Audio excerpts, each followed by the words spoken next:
Hello, welcome everyone. Thanks for letting everyone in, Stein. So welcome to the Primavera's third webinar.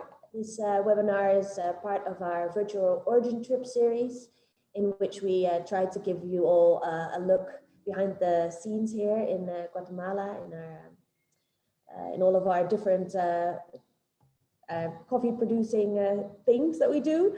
So today's webinar will focus on quality of coffee and how we achieve it, and our Guatemala City Coffee Lab.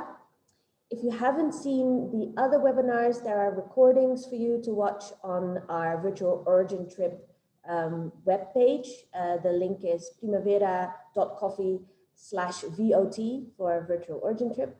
So if you get a chance, please have a look at those webinars too.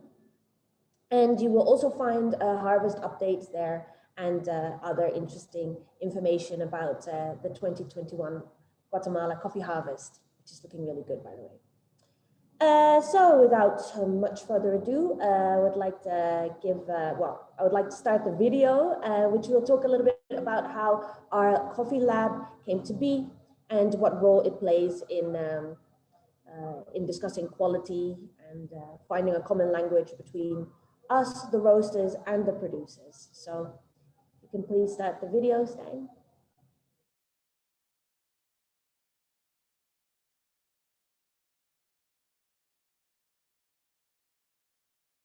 So when I started Primavera back in 2013, we were actually, La Central de Café didn't exist yet. So we were working through another exporter.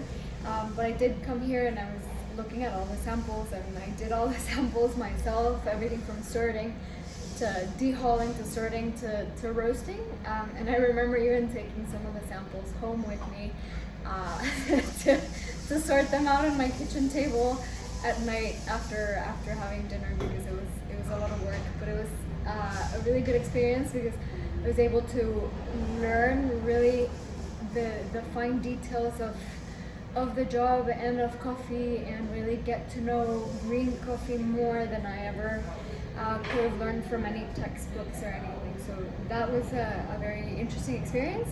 And then over the next 3 years, I was kind of juggling that by myself, and then in 2015 Seiner came on the role as a quality control manager. So that has greatly impacted how we source and how we choose the coffees, and he has definitely developed into his role very much, and now we're very very grateful to have him on our team.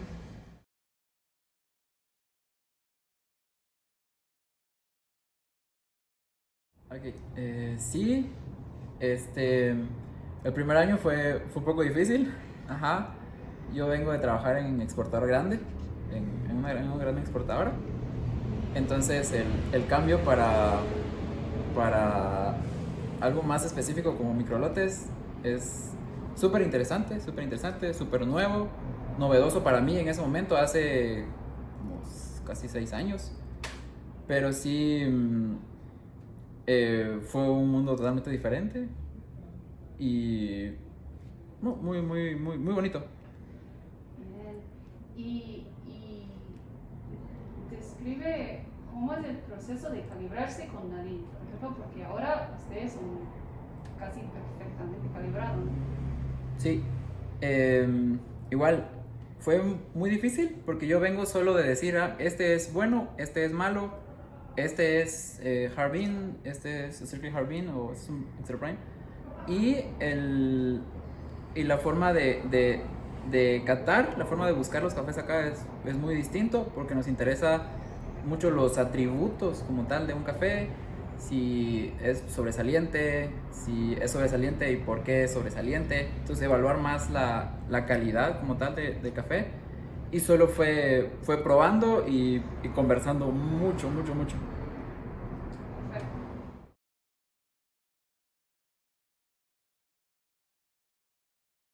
So at Primavera, we pay our producers based on the quality of coffee that they have. Of course, there's certain things that the producer can do to improve the quality, and those are the aspects that we help them with. We always point out that many of them are very lucky to be in locations, altitudes, and with varietals that are very favorable for quality purposes, and we encourage them to make the changes where they can easily make the changes to improve quality, such as the harvesting, so picking ripe cherries, as well as the post-harvest processing. So from the beginning of the harvest, we're very transparent with our prices, so they know and understand what quality they'll have, and then they will have a certain price attached to that quality. All of the samples in the lab are cupped blindly, so we don't have any prejudice, and we share both the cupping score that we have, we share that with the producer so that they know their earning potential.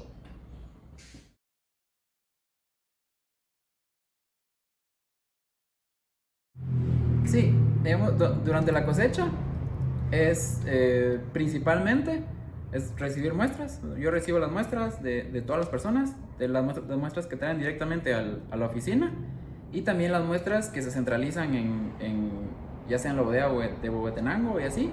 Las recibimos, y principalmente la actividad principal del laboratorio es tomar las muestras, ordenarlas, porque es muy importante el orden, ordenarlas por organizaciones, ordenarlas por productores, ordenarlas por fincas, y empezar con la parte de codificación de muestras y hacer toda la parte de medición de humedad, rendimientos, actividad de agua y tostarlas. ¿Y después de la cosecha? Después de la cosecha, el proceso sigue siendo muy similar, porque después de la cosecha, cuando, digamos, el proceso es, recibimos todas las muestras para compras, digamos, luego vamos probando juntamente con eso las muestras de los recibos de los cafés que van ingresando a bodega, y luego nos tomamos un tiempo para enviar muestras, porque hay que enviar muchas muestras. Después de enviar muestras, nos quedamos probando las exportaciones como tal, los OIC, y lote por lote, y probarlos varias veces para irlos... Ajá, para ver cómo están cambiando. Para ver cómo evolucionan, porque una parte muy, muy importante del laboratorio, después de que hemos terminado la parte de compras y la parte de enviar muestras, es ver cómo se conserva un lote a lo largo del año, porque principalmente todos tenemos la idea de que un café debería de durar un año, entonces queremos saber hasta qué punto puede durar un café en muy buenas condiciones.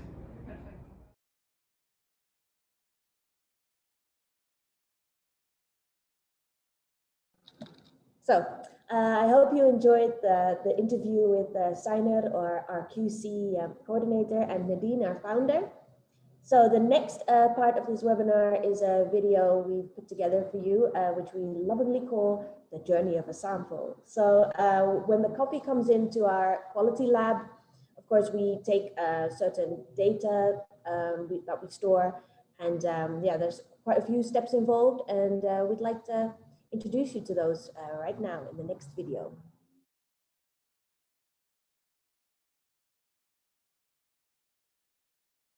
Buying coffee is a process that requires many steps, and at the heart of it all is our Guatemala City Lab, located in Zone 14. When a producer wants to sell us a lot of coffee, the first step is to deliver a parchment sample to us, either to our office or to our Huehuetenango warehouse. These samples, complete with the producer's name, farm name, lot volume, and geographic location, will be carefully examined and cupped in order to determine whether they meet our quality standards for purchase. The first step in assessing a parchment sample is to hull the coffee in a small machine in order to remove the parchment.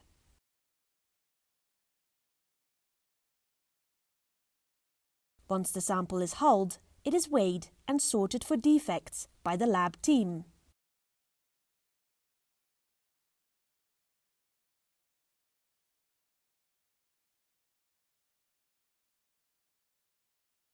Defects are removed from the sample in order to approximate the quality of the final product as much as possible.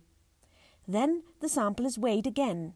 Weighing the sample helps us determine the coffee's yield, or how much exportable coffee will result from the lot.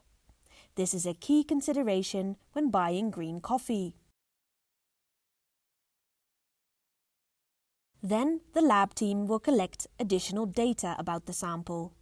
The coffee's moisture content is important because it indicates whether drying was done correctly. The lab also takes a water activity reading to understand how water acts and moves inside the green coffee beans. At this point, the lab assigns the coffee a code. This is done so that the producer's name will be anonymous, which ensures a fair and unbiased assessment of each lot. Each sample is roasted in our Probat sample roaster. Then the offer sample will be cupped by our team following standard cupping protocols.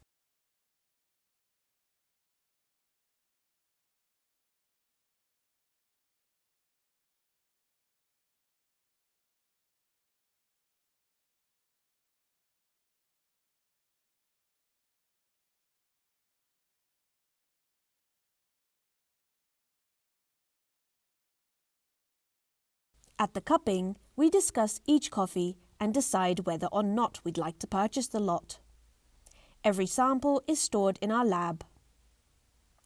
If we decide to purchase a coffee, the next step is for the producer to deliver their parchment to our warehouse. This coffee, now in our possession, must be cupped again in order to ensure that the producer delivered coffee that matches what we originally cupped. So our team will take another sample, called a received sample. This received sample is treated similarly to the offer sample. It must be hulled, sorted for defects, weighed for yield, and tested for moisture and water content. This data should all be similar to the data collected from the offer sample. These samples are also given an anonymous code for unbiased assessment and roasted in the same way as the offers. Received samples are cupped together and discussed in detail.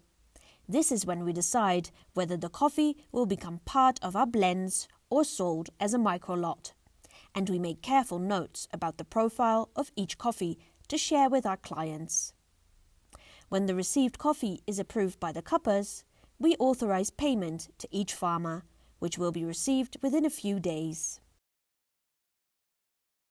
The received sample is also stored in our lab, because we send samples to our clients and also recup the coffees at various times throughout the year. Meanwhile, the coffee lot itself will head to the dry mill for milling and bagging to prepare it for export. Our small lab processes between 1,000 and 1,800 coffee samples per year through the hard work and dedication of our team.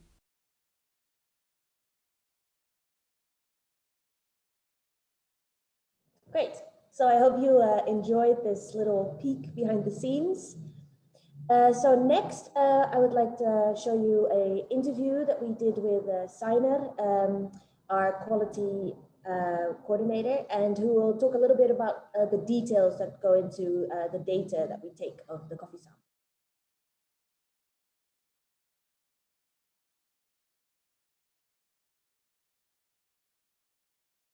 Sí, es muy importante tener mucha información. Mucha información es muy importante, principalmente porque tenemos muchos productores con los que hemos trabajado ya durante varios años.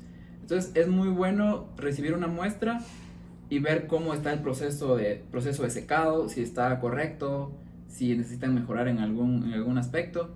También es importante al momento que hacemos el grading para rendimiento, ver cuáles son los granos que más sobresalen. Por ejemplo, si tienen problemas para calibrar los pulperos, si tienen problemas que no se da mucho, es muy raro, pero si tienen algún problema con broca, si tienen algún problema de planta genético como las malformaciones. Entonces sí es súper importante tener información de cada una de las muestras para dar una retroalimentación, digamos, al productor y decirle dónde debe mejorar para que todos salgamos beneficiados. y puedes explicar la actividad de agua, porque nos interesa actividad de agua y cómo hemos incorporado esta información en nuestras compras de café. Sí, es nuevo, o sea, para nosotros como país productor, digo yo, es bastante nuevo, y existe un montón de material y teorías, pero principalmente nos basamos en el hecho donde ya existen ciertos clientes que tienen ciertos rangos de actividad de agua para comprar, donde dicen yo quiero un café que esté entre 0.40 hasta 0.45 o cualquier otro número, pero es importante para saber cómo se comporta la humedad dentro de los granos y tener una noción no al 100%, pero sí tener una idea de qué cafés se van a envejecer más rápido y qué cafés van a conservarse durante más tiempo en muy buenas condiciones. Bueno, ¿y cómo medimos actividad de agua en nuestra lab? Ok, basado al tema de que es una exigencia nueva, digamos, entonces adquirimos un equipo que es esto, es un Pow Kit de la versión portátil, que es mucho más práctico para nosotros, aun cuando se tome 5 minutos para hacerlo, pero nos da una medición lo más exacto posible, con una variación de más o menos 0.02, que es mínima, digamos, pero tenemos un equipo especial para medir actividad de agua. Perfecto, muchas gracias. Ok, a ustedes. That is it.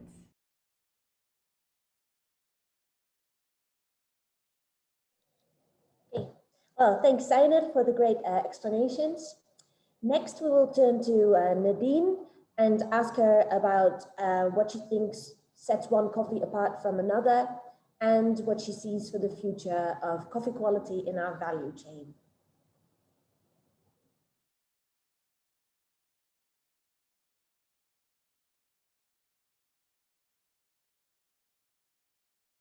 So what are the characteristics we look for in a coffee here at the lab? To begin with, we're looking for a coffee that is free of defects, that has the correct humidity as well as a low defect count when we're sorting. After that, we of course look for a cup that is clean, sweet, and has the characteristics of that particular region. So Guatemala has 8 different regions that are very, very distinct in their flavor profiles. So depending on what region they're from, we tend to look for those characteristics so that they represent the region correctly. One of my favorite regions is of course Huehuetenango, because it's got that fruity and winey notes to the coffees. But we also work a lot with Fraijanes in New Oriente that has like bolder dark chocolate heavier notes that tend to work very well for example for an espresso or milk based drinks. We currently are also receiving a lot of naturals and honeys, which is certainly interesting. They're not my favorite. I prefer cleaner, brighter coffees, but certainly we're looking for top quality and the characteristics that are particular to each region.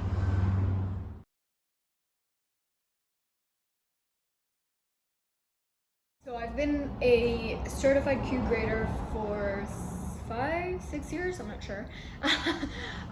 But two or 3 years ago, I did the Q processing course, which really tied in a lot of the quality aspects.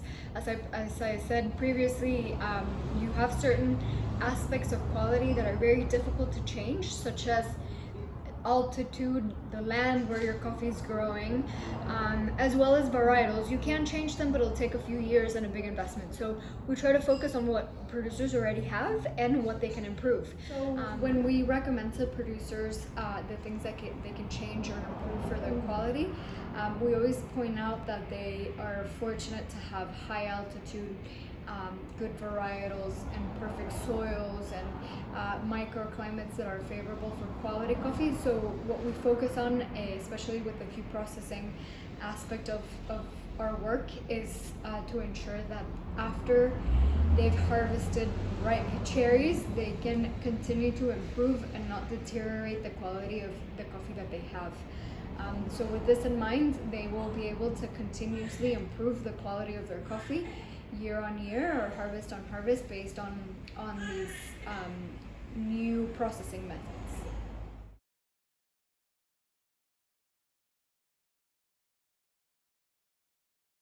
So for quality this year, we're actually very excited because the harvest 2021 looks very promising. We've cooked a bunch of samples so far, and we had great weather as well as very good feedback on the samples.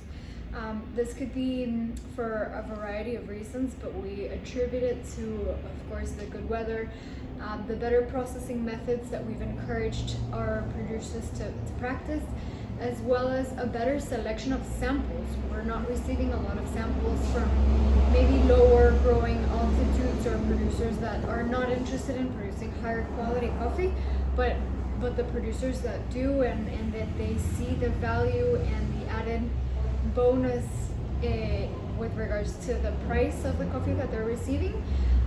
So we've seen a much higher percentage of our offer samples being approved this year because of all of those reasons, as well as having, very favorable weather conditions this year. And we hope that this trend will continue going forward into future harvests, where producers will be excited to process their coffees better in order to receive a higher premium for their products.